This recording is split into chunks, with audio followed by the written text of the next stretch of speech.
Bismillah, harapan saya jadi kenyataan. Motorola nggak cuma numpang lewat di Indonesia, comeback-nya berlanjut dengan menelurkan produk smartphone resmi kedua mereka, Motorola Edge 60 Fusion, yang menurut saya banyak flare-nya di sana-sini. Maksudnya, banyak hal menarik dan bikin semangat menjajalnya ya. Sungguh sebuah penyegaran dari kebosanan atas produk smartphone yang itu-itu lagi. Nah, apa saja yang menarik? Tenang, saya bahas satu persatu kok. Dan kita mulai dari experience unboxingnya dulu ya. Dikemas dalam box putih polos, saya jamin isinya nggak sekalem packagingnya ini ya teman-teman. Kotaknya ini ramah lingkungan, bebas plastik, dan menggunakan tinta kedelai jadi nampak sangat minimalis. Di dalam boxnya ada sebuah partisi yang isinya antara lain quick guide, SIM ejector, kitab-kitab garansi, dan juga hard case yang punya sentuhan seperti marble dengan warna senada.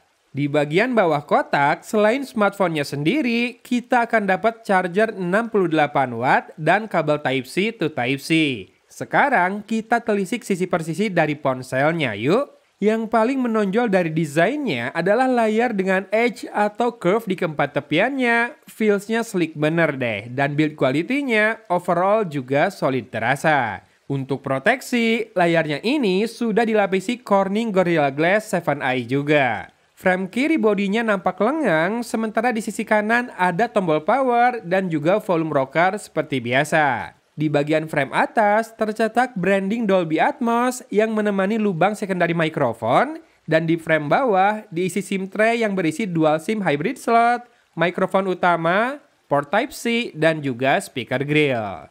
Audionya sendiri sudah stereo ya, satu loudspeaker lagi ditempatkan pada bagian earpiece di atas layar yang berdimensi 6,7 inci ini. Resolusinya 1.5K yang Motorola sebut sebagai Super HD+, dengan rasio yang lebih memanjang ya. Panelnya POLED dengan refresh rate 120Hz dan kedalaman 1 miliar warna. Kecerahannya hingga 4500 nits, jadi super aman ya untuk penggunaan outdoor sekalipun. Dan lagi sudah Pantone curated dengan tingkat akurasi 100% DCI-P3. Dan fingerprint scanner juga terdapat di dalam layar ini dengan akurasi yang baik dan juga responsif. Nah, sekarang mau bahas apa dulu nih? UI atau spek powerhouse-nya dulu. Kalau di-combine saja, boleh kan? Saya antusias karena Motorola Edge 60 Fusion ini sejatinya adalah smartphone pertama yang saya coba yang membenamkan MediaTek Dimensity 7400 sebagai otaknya. Prosesor 4 nanometer ini gegas untuk menghandle UI milik Motorola yang terbilang sangat clean, mirip dengan experience yang didapat saat menggunakan stok Android. Namun tentunya dengan beberapa fitur yang Motorola tambahkan. Yang Motorola kurangi justru jumlah bloatware yang terinstall pada smartphone ini out of the box.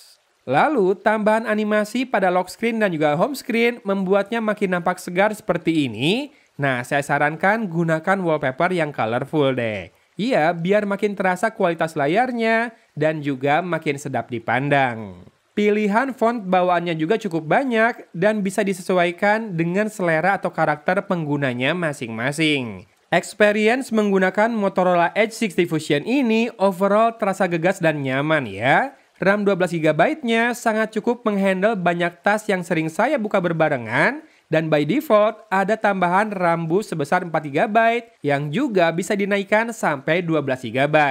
Ponsel ini dibekali storage 256GB bertipe UFS 2.2 dengan skor benchmark storage-nya di atas 60.000. Jadi aman untuk image processing yang cepat saat ambil foto maupun rekam video. Smartphone ini dibekali kamera yang hasilnya mengejutkan saya. Selidik punya selidik, ternyata Motorola Edge 60 Fusion ini jadi yang pertama di dunia yang menggunakan sensor Sony Lithia 700C. Oh ya pantas kalau gitu, hasilnya bening-bening begini dan low lights-nya juga bagus. Iya, jadi sensor 50 megapiksel tersebut dipakai di kamera utamanya yang punya focal length 24mm, f1.8 aperture, dan juga punya OIS. Yang saya tangkap, hasil kamera utamanya ini punya fokus yang baik, detail tajam di bagian objek yang dapat fokus, dan bokeh yang menawan sehingga depth pada foto bisa dirasakan dengan baik. In-sensor zoom 2 kalinya juga masih bisa maintain detail dengan hasil yang konsisten. Iya, even filter-filter foto bawaannya ini juga saya suka-suka ya, terutama yang Tokyo editorial. Sementara kamera kedua adalah ultra wide dengan perbesaran 0,5 kali dan sensor 13 megapiksel. Focal length-nya 12 mm, lebar sekali dengan bukan lensa f2.2 dan juga tetap punya autofocus. Lalu, kamera ketiga adalah kamera makro yang juga punya autofocus sehingga masih bisa atur jarak objek agar dapat fokus yang pas. Dan kamera selfie-nya beresolusi 32 megapiksel serta hasilnya sejauh ini belum pernah mengecewakan saya meski digunakan di dalam ruangan ataupun di malam hari. Sementara perekaman video depan maupun belakang bisa hingga 4K 30 fps dan khusus kamera utama di belakang itu bisa juga rekam Full HD 60 fps. Adaptive AI Stabilization otomatis menyala dan so far so good sih ini hasil perekamannya. Rasanya tidak ada kendala patah-patah meski merekam di resolusi tertinggi. Sampel lengkapnya nanti bisa teman-teman lihat di akhir video ini ya. Saya memang hanya punya kesempatan singkat menjajal smartphone ini, kurang lebih hanya 1 kali battery cycle lah ya, dari 100% hingga tersisa 15% saja. Dan itu membutuhkan waktu total selama 1 hari 1 malam, 4 jam dan 50 menitan. Pemakaiannya pasti sering ya, karena memang diuji cukup intens dan penggunaan WiFi terbilang minim juga. Saya lebih banyak mengandalkan satu SIM card XL yang saya pasangkan. Segini sih hemat ya, baterai 5500 mAh plus prosesor hemat daya adalah kuncinya. Padahal pengujiannya lengkap loh, pastinya melibatkan tes kamera yang intens, sosmed dan juga komunikasi, streaming termasuk gaming juga. Dimana seperti biasa saya coba bermain PUBG Mobile dan bisa dapat settingan smooth extreme kalau kamu mau mentokin frame rate atau HDR Ultra kalau mau mentokin grafis. Saya main di Erangel sampai akhir artinya memakan waktu setengah jam dan gameplay konsisten lancar dengan koneksi seluler plus tidak ada kenaikan suhu yang signifikan. Loudspeakernya juga membantu banget untuk main tanpa pakai headset. Saya main indoor ya dan volume full sudah sangat cukup untuk mendengarkan detail arah langkah lawan yang datang sehingga hasilnya chicken dinner dengan banyak kills dan juga main sangat enjoy. Ya mantap sih, Dimensity 7400 meski belum dapat frame rate Extreme Plus tapi ternyata bisa diandalkan. Dan dikala butuh diisi kembali dayanya pun waktu yang dibutuhkan ya singkat ya. Charger bawaannya kan 68 watt. Atau kalau kayak saya yang sering pakai charger power delivery biar barengan sama laptop, ini juga manteng kok. Saya tes bisa ngangkat hingga 38 atau 39 watt tuh. Untuk ketangguhan, Motorola Edge 60 Fusion ini tak ketinggalan sudah mendapatkan sertifikasi military grade STD MIL 810H dan ketahanan air maupun debu dengan rating IP68 dan IP69. Ini artinya terkena semprotan air kencang pun masih aman, jadi kalau cuma kehujanan pas lagi nunggu ojek online datang, ya nggak masalah. Yang nggak aman mungkin malah looks-nya yang sangat menarik perhatian. Motorola nampaknya punya pakem yang menjadikan gaya sebagai sebuah keharusan di produk mereka. Smartphone yang mengusung tagline "Gue Edgy" ini terasa sangat elok dipandang dengan sudut-sudut membulat yang nampak sleek. Anyway, untuk masalah AI dan security, Motorola udah provide loh di smartphone mereka ini. Misal untuk AI selain fitur bawaan Google Photos seperti Magic Eraser maupun Unblur, di kamera Motorola Edge 60 Fusion ini juga sudah ada Adaptive Stabilization, kemudian Smart Color Segmentation, dan juga Auto Capture dengan pendeteksian senyuman atau juga gesture. Sementara untuk produktivitas pun ada fitur AI semisal Magic Canvas, Summarize untuk notifikasi, transcribe hasil rekaman meeting, hingga personal AI yang membuat smartphone ini semakin mengenal kebiasaan penggunanya. Infonya, untuk AI engine di smartphone ini, Motorola bermitra dengan Perplexity dan juga Copilot. Sementara kabar baik lainnya datang dari fitur security yang cukup lengkap dengan hadirnya Secure Folder di Motorola Edge 60 Fusion ini. Fitur ini memungkinkan saya memisahkan akun, aplikasi, dan juga media files yang penting agar tidak tercampur dengan sistem utama sehingga lebih aman dari akses aplikasi tertentu yang tidak kita inginkan. Aslinya masih banyak sih yang ingin saya jajal dari smartphone ini. Bahkan mungkin lebih banyak lagi yang belum bisa saya ceritakan di video kali ini. Tapi kalau kamu sudah penasaran dan juga mantap mendengar pengalaman singkat saya, boleh cek link yang saya bubuhkan di deskripsi video ini. Ya, Motorola Edge 60 Fusion ini akan tersedia di berbagai platform e-commerce dan juga toko terdekat mulai 23 Mei ini dengan harga promo Rp5.299.000 plus juga masih ada beberapa benefit menarik. Gimana? Sikat aja. Oke, kalau gitu biar makin yakin, yuk kita lihat dulu deretan foto dan video yang saya ambil dengan kamera Motorola Edge 60 Fusion ini. Serius saya bingung nih milih yang mana foto yang mau ditampilkan karena memang kece-kece. Sip lah, selamat menyimak. Dari kota Cimahi, Gogon pamit undur diri. Wassalamualaikum warahmatullahi wabarakatuh.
30 fps dengan kamera belakang Motorola Edge 60 Fusion.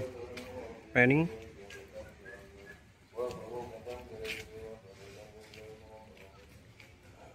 Stabilisasi otomatis menyala ya. Silahkan disimak audionya juga. Kali ini lensa ultra wide, sebetulnya bisa pindah lensa langsung juga nih. Tapi biasanya lensa ultra wide lebih stabil lagi ya. Lensa utama. Yes, sudah pindah ke lensa utama. Zoom digital 2 kali, ini sensor zoom. Kembali ke lensa utama ultra wide. Kamera depan juga bisa 4K 30 fps. Ini saya ngomongnya pelan-pelan aja karena lagi lewat rumah orang. Disimak kalau sambil panning-panning, stabilisasinya bagus nggak dan audionya gimana. Anginnya nggak terlalu kencang sih, dan juga nggak terik mataharinya. Di Full HD 30 fps harusnya makin stabil lagi. Warnanya bagus kalau kelihatan di layar. Tilting, panning. Dan kita ke lensa utama.